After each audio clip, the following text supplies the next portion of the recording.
වන දුක් විඳ දරා ඇට මස්ලේ නහර දන් දෙමින් දුක් දරා නිසි ලෙස පහදා දෙමින් බුදු බණ වදාරා වඳින් බුදු සිරිපා කමල් සුවඳ මලින් මඩාරා ඒ දවස ජයතුරා නුවර සෝබනා දැහැමින් තෙමින් රජ කළ සද මහ රජ තෙදිනා අගබිසෝ කුසති දේවිය වෙසතුරු කුමරු ලබනා කුමරු පිනෙන් දවල ඇතෙකුද එරටට වඩිනා ඉරහඳ වැඳලා අවසර ගන්නේ මීකත දෙවියනි අවසර දෙන්නේ සියලු දෙවිවරුන් අවසර දෙන්නේ මෙරඟුම් පෑමට අවසර දෙන්නේ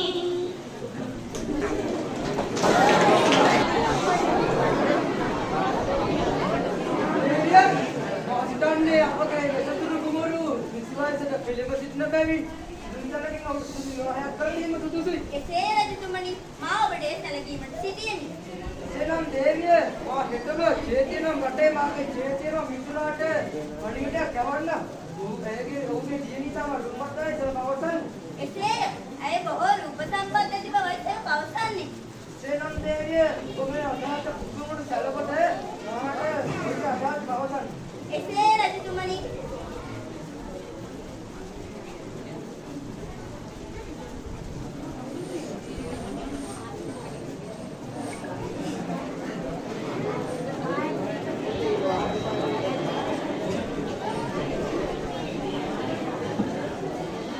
වෙසතුරු කුමරුගේද මන්ත්‍රී කුමරියගේද පිය රජුගෙන්ද මව්වරුන්ගෙන්ද ආශිර්වාද මැද විවාහ දිවියට පාත්‍ර වූහ.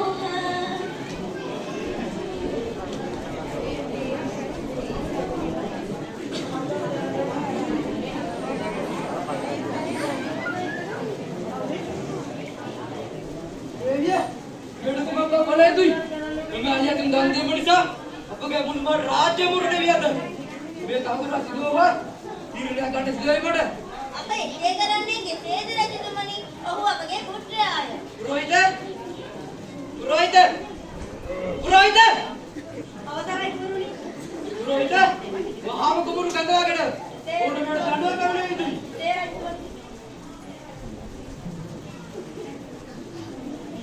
කුමරුනි කුමරුනි කුමරුනි කුමරුනි එන්න පුරෝහිත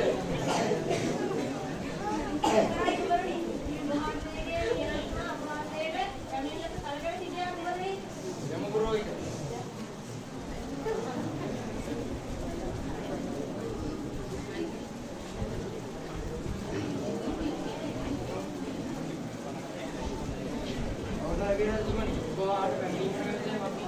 කුමරුනි ඔබගේ මේ ක්‍රියාකලාපය අපගේ රාජ්‍ය විනාශයට හේතු නොවනවාට හැඟී යන්නේ. එම නිසා වහාම බලව රජමැදුර පිටුවහලේ යුතුයි. රජතුමනි කුමරුනි රජතුමනි අප එසේ කරන්නේ කෙසේද? ඔහු අපගේ පුත්‍රයා රජතුමනි.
මන්ත්‍රී කුමරියද දරු දෙදෙනාද වනගත වීමට එක් වූහ. ඔවුන් යන ගමන බොහෝසේ වෙහෙස කර වුවද ඔබ ඇති තැන මට සියලු සැප සම්පත් ඇතැයි කියා කුමරු සමග කුමරී ගමනට එක් වූහ. සතර දෙනා වනයට යන්නේ අශ්වයද දන් දෙන්නේ බුදු බව ලබා ගැනීමට රජු පාරමී පුරන්නේ.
මෙසේ සිටින විට බමුණු හට වෙසතුරු කුමරු සිහියට එන්නේ.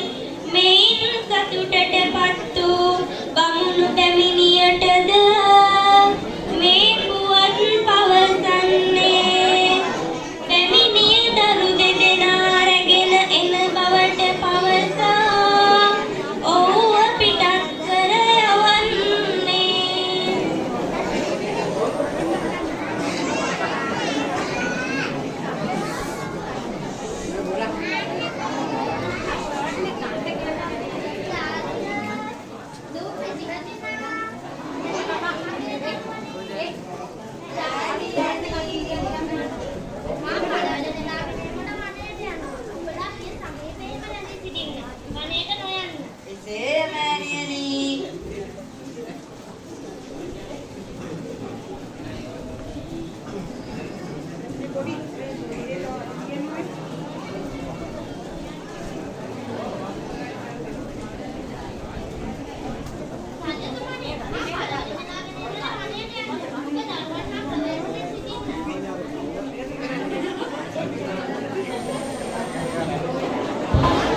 ඔබගේ මස්තිලා මේ සුනකෙන් කෑමන දෙවි. ඔබගේ බඩ ඇඳලා මේ සියතුන්ට කෑමන දෙවි. මහලු බමුණ පහ වසිනු ගාය ගසේ බිමට. ඔවුන්ගේ පෙරේකට කුමක්ක උපායක් කල්පනා කර යුතුයි. මා පදමහ රජුගේ මේ කාර්යයට එකතුරුලන්ගේ දොදු කෙනෙකුට මා මේ පැමිණියම්. අහෝ උතුමාණෙනි. මට සමායන සේවක උතුමාණෙනි. ඔය රුක්කසෙන් බැසෙන සේවක උතුමාණෙනි. මට මෙහින් දැසෙන්නේ නැයක. මා බයිතුණු. එසේමයි උතුමාණෙනි.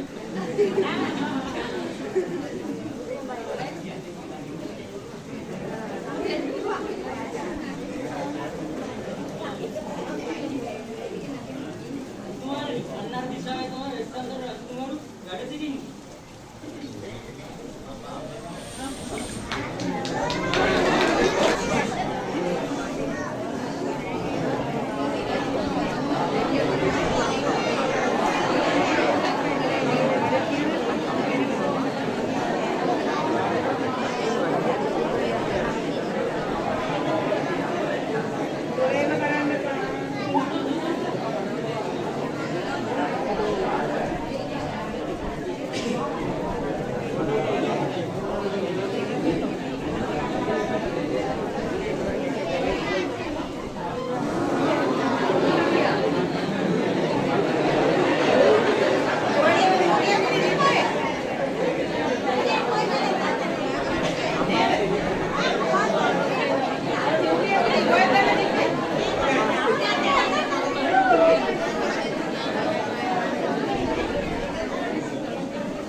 අනේ රජතුමනි බලන්නකො අපිට වෙලා තියෙන නිර්ණය මටත් මාගේ භාර්යාවටත් දරුවන් නැහැනේ.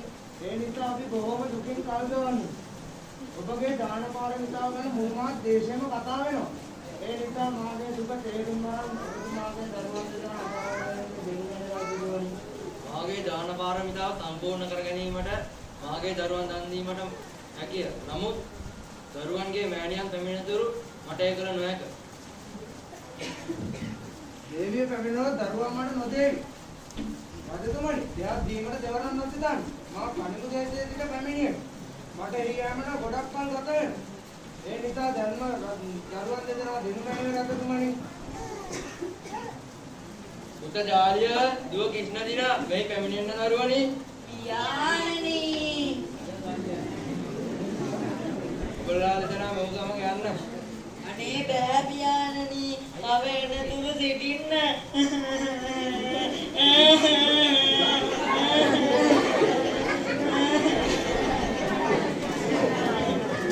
ඔබලා දෙදෙනා පුරයාපත් දරුවන්ද ඔබලා දෙදෙනා මෑණියන්ගේ පියාණන්ගේ වදනට පිටින් කවදාවත් ගොස් නැත. ඔබලා දෙදෙනා මොහු සමග යන්න. අනේ බෑ පියාණනි.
දේවිය ඔබ නිසා මට සංසාර මාර්ගයෙන් මිදීමට පහසු වෙනවා. ඔබ නිසා මට සියලු සත්‍යයන් දුකෙන් මුදවා ගැනීමට හැකි වේ. බුද්ධත්වයේ මතා මා නුඹවද දන් දෙමි. මාගේ අනුරව දේවිය නුඹට දෙමි. රජතුමනි, මා දැන හෝ නොදැන හෝ මාගේ කිසි වරදක්